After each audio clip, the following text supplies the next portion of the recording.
Welcome! Last week, Jagex released a brand new boss, the Royal Titans. This is intended as a mid-game boss focused on getting you into the rhythm of gear switching. So let's dig into it. For the recommended stats, I'm gonna say 75s for all of your combats. 70 prayer is also really nice for piety, but you can get away with less, just you will have less DPS. On the gear setup side, you are gonna wanna bring something for all three styles. Melee is gonna function as your main DPS, range is gonna function as your secondary DPS, and then mage is to deal with some of the unique mechanics. Now this boss is gonna be weak to crush, so Blood Moon is probably gonna be the best if you can afford it. If not, you're looking at things like the zombie axe, the cudgel, maybe a fang. Any of those weapons that are going to be kind of like 70 plus in terms of like attack strength to equip are going to do all right for you here. For range, I'm going to recommend the blowpipe. There is also the Sunlight Hunter crossbow or the Eclipse set.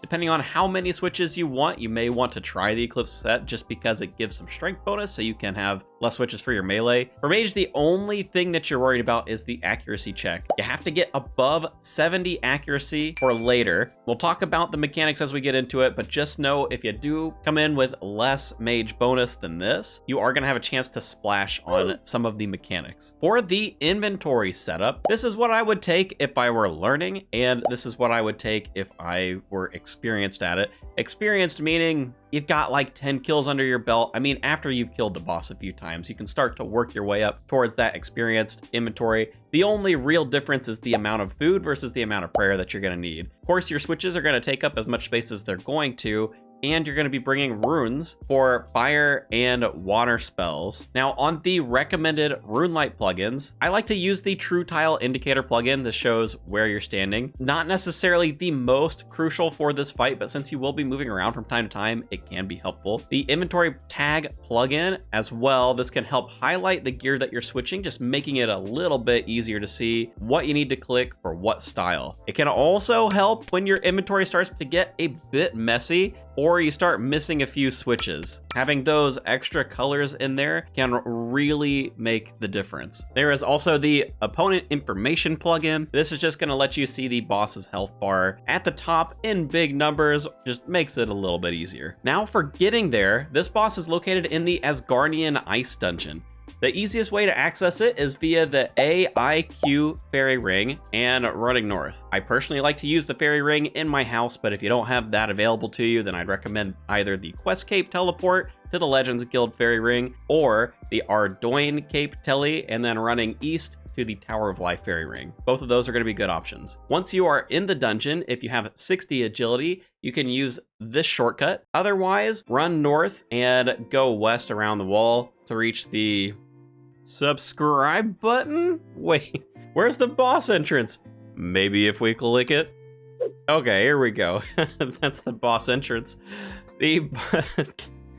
The boss does drop a teleport item to get you back to the lair at about a 1 out of 50 rate. So you'll be able to use that to get back here once you've got some kills under your belt. Moving on to the boss fight mechanics. This is primarily a duo boss, but you are able to solo it if you prefer. Just expect longer and slightly more intense kills since you're having to deal with all the mechanics yourself. If you're looking for a duo partner, you can try out World 5, 6, 7.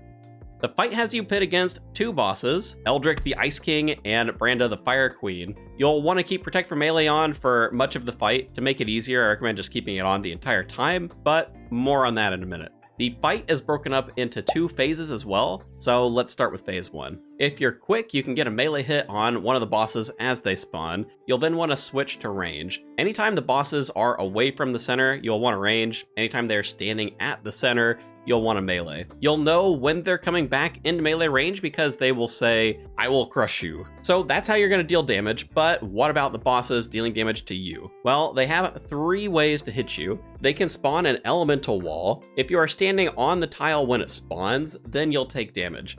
If these walls get in your way, you can clear them with the opposite element. So water combat spells will clear the firewall, fire combat spells will clear the ice wall. Similarly, they can spawn 3 ghosts. If left alone long enough, they will explode. dealing damage to you if you're standing next to them. Like the walls, you can clear them with the opposite element. Water clears fire, fire clears ice, and the elemental spells will be AoE, so if the ghosts are stacked, then you'll only have to cast a spell once. Sometimes they get stuck behind the wall, so you don't have to deal with them, but be careful on the timing. If the wall disappears before they explode, then they can move next to you with very little time for you to switch into magic and deal with them. So just be mindful of that. And again, for these, you'll need to have at least 70 magic accuracy to guarantee the hit. If you have less than this, there's a chance that you're going to splash, meaning you'll have to try again, or take damage if you're out of time and they explode. Wave spells will one-shot them, weaker spells do less damage, thus the magic recommendation. Use wave spells. It's not going to be a fun time if you don't have it. One other nifty mechanic with these is if you can line them up with the opposite element wall as it spawns, the wall will one-shot them. The last attack they have is a ground slam. They will only do this when standing next to the center. To avoid this damage, simply keep Protect from Melee on. After a couple of slams, they will turn and walk away, so get that melee damage in while you can right here. That's it for phase 1. Once either of the boss's healths drop to 33%, which would be 200 HP if you've got the numbers on like myself, then they will teleport onto the center platform. This will start phase 2. In phase 2, the bosses will continue the ground slam attack that you saw earlier, but now it hits the entire center platform, so make sure to keep Protect from Melee up to avoid taking damage. They will also still spawn the 3 ghosts from time to time. These work the same way as in the previous phase. There is a cool mechanic with the opposite elements from what the bosses do, but we'll circle back to that here in a second. The new attack in this phase is 3 charged slams. When they initiate this, you'll see a circle appear somewhere in the center of the platform. Make sure to stand on the circle before the bar fills up. The bosses will do 3 charge slams once the bar is full, and this does a lot of damage through prayer, so be careful with this. Now, if you do line the ghosts up to the opposite element on these slams, it will make the ghosts disappear. So if you're really good with your movement, you don't have to worry about mage switches in the second phase. Now, your goal during phase 2 is to melee as much as you can. During the charge slams, you can switch to your ranged attack to get a few extra hits in before going back to melee. You also want to make sure to kill the bosses at relatively the same time. If you don't, the one left living will get stronger. The charge slam attack will now spawn at the furthest away tile, making short-range weapons pull you out of safety. You'll also start taking damage from the normal slams through your prayer. It's not a good time. Just do your best to kill them around the same time. It's much easier that way. With all of that down, I'm going to show you a full kill so you can see it in action. If you're good with it already and you just want to get to the drops, you can check the timestamps in the description. All right, let's put it into practice. I've got my gear together, not the best. Hopefully you've got some better stuff than I do. Things are a little rough for me on the Iron Man, but I've got my stuff highlighted. That's all good. I've got my mage setup set to fire spells. I am going to do a solo, so I'm going to have to deal with manual casting of water spells from time to time, but this should be plenty to work with. So let's go ahead and pot up, and then we'll run in there. Don't necessarily have to worry about using Protect from Melee initially. See if we get a hit off for quick. There you go. And now we're chilling. Are going to want to put Protect from Melee on once they start doing the slams. I'll probably leave it on at that point, just because it'll be a little bit much to think about.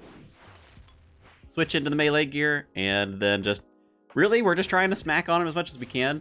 I'm going to try and keep the healths relatively similar. The wiki will tell you to take them down, take one down like completely. I don't really like that. It means I end up spending more time in phase 2, and especially on the solos, I find that to be more annoying. Probably less of an issue if you're going to be duoing. Oh, now I'm talking too much, making the switches terrible. Get rid of the ghosts. Here we go. Probably don't have a lot of time, but let's see if we get one hit. Alright, we'll fix the inventory while we're doing this. But yes, I think if you're in a duo, rushing down one really isn't as big of a deal.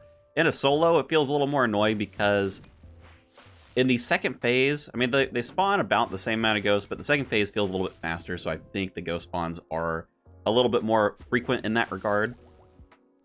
So, trying to keep the healths a little bit even, I find just a little more useful. Couple of hits in. You can use your blowpipe spec if you're working with the blowpipe. You could also bring something like claws or, you know, really anything that's going to help speed this up. Oh, I didn't get the cast off on those. Rip. The commentary and the killing. Not the easiest thing.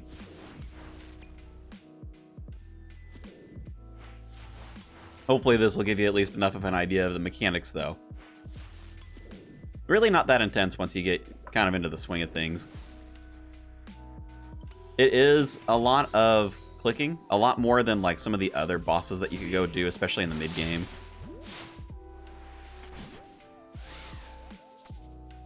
But it's also not like the most intense, like, you know, the more tick perfect you get, the more damage you'll deal, sure. But you can take it a little easy, and especially if you got a setup where if you want to like minimize the switches, Moon's armors are super good for that.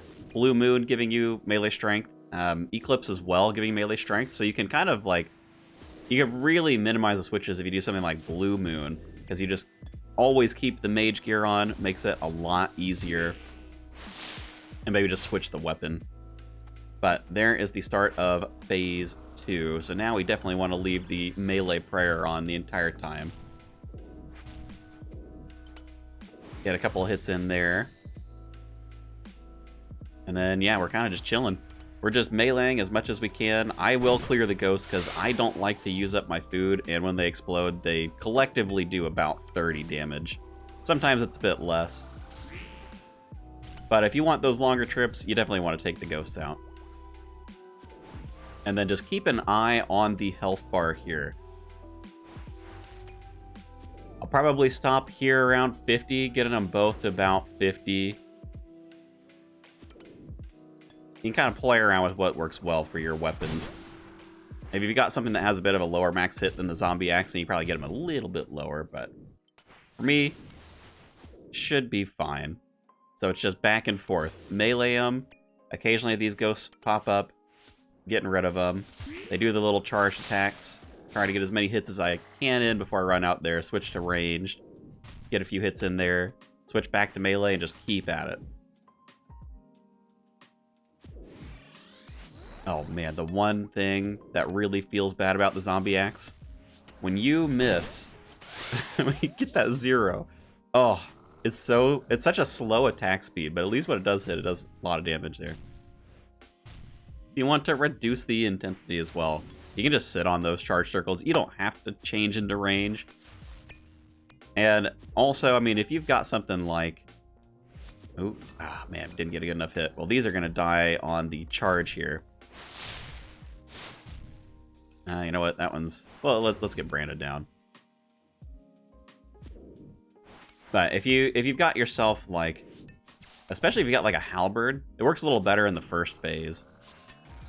Oh, we did that. Oh, did we get him? We did get him. That's the kill. But if you've got yourself the Noxious Halberd in the first phase, they don't actually walk that far away from the platform, so you can do things like meleeing them longer, even though they're like out and about, kind of wandering around. Doesn't work super well in this phase, but also the amount of attacks that you get in when switching to your range thing is like 2 or 3. I mean, if you take perfect, maybe you get 4. But it's nothing too crazy. If you want to just melee in the second phase because it's kind of a lot going on, you can definitely do that until you get used to it. But that is the kill. Let's see if we can get lucky on the loot. Let's go for the Ice King. Anything for the recording? Yeah, desiccated pages. It's alright. You can get a lot of those. But I will hand you back over to guide you. See you there. All right, that's it for the fight. Once the bosses are down, you can loot one of them. Yes, only one of them. Even if you solo, you can only loot one, so let's talk about which one you should be looting and the different looting options. The first is kind of like the standard loot option. Their standard drops are relatively the same with some minor elemental differences to match their thematics. I'll put the drop table up here on screen. There isn't anything particularly crazy around these drops. On average, I was seeing something around maybe 40k a kill. And I was able to get roughly 15 to 20 kills an hour with this setup here. This does not include the rare drop. We'll come back to that here in a second. Now, besides the standard loot, here are the unique boss drops that you can look forward to. Both of them can drop the Giant Soul Amulet, which lets you teleport to any of the giant boss slayers, meaning Obor, Bryophyta, or the Royal Titans. The amulet is charged with big bones and law runes. If you happen to get extra of the amulets, you can trade them into the odd old man here for 30 big bones a pop. Both also can drop the desiccated pages, which can be turned into any of the elemental tome pages at their respective locations if you've got 50 rune crafting. So burnt pages here in Arceus, soiled pages here in Barlamore, and soaked pages here near Temperos. For the last set of uniques, we've got 2 new untradeable prayer upgrades for ranged and mage, and 2 tradable halves of the new tradable Twin Flame Staff. On the prayer side, we've got Mystic Vigor, dropped by Branda, the Fire Giant boss. This will replace Mystic Might when read and require 63 prayer to use. We've also got Deadeye, which is dropped by Eldrick, the Ice Giant boss. This will replace Eagle Eye and requires 62 prayer to use. Now, each of these bosses drop half of the Twin Flame Staff, and the staff itself, once you combine these together, has kind of a lot going on, so bear with me. Requires 60 magic to wield, provides unlimited water and fire runes, has a 6-tick cast speed, which is 1 lower than a typical staff, but to make up for the slower attack speed, it gives a 10% accuracy and damage bonus for standard spells, plus will fire 2 standard spells at once. The first does full damage and the second does 40% damage from the first. This double cast effect does not work on strike or surge spells, which is the weakest and the strongest in the standard spell books. Bear that in mind. It will also automatically cast the correct spell for the elemental weakness for whatever you are attacking, provided you have the runes for the spell. Meaning if your auto cast is set to Water Wave and you attack an Ice Giant, it'll auto cast Fire Wave instead. Man, that's a lot. And since the staff is tradable, we'll have to see how the price looks as we get a little farther out from the release. Right now, it says it's worth about 5 mil. I will be quite surprised if it holds that price for any length of time. But if you are getting these drops, you can expect each of the pieces are going to be pretty close to half of that value, if not, a little bit less. Now, for the other looting options on this boss, you have one that will let you get a double roll of the pet. So if you're familiar with Araxor, it means you get no standard loot, no unique loot, but you have a double chance of the pet. So for all you pet hunters out there, you can get it a little bit faster. There is also an option here to get desiccated pages. Those are the pages that can turn into the other elemental book pages at their respective locations, right? So if you wanted to farm out a bunch of those pages, you can come to this boss, use the desiccated pages option. Again, you're not going to get the standard loot, not going to have those unique rolls, but you are guaranteed to get desiccated pages if you pick this option. Now, if you still aren't satisfied with all of that, I'm going to be grinding this boss out on a few different counts over the coming weeks, so jump into the UJack clan or join the Discord, linked in the description if you want to chat about it. Thanks for watching, and I'll catch you in the next one.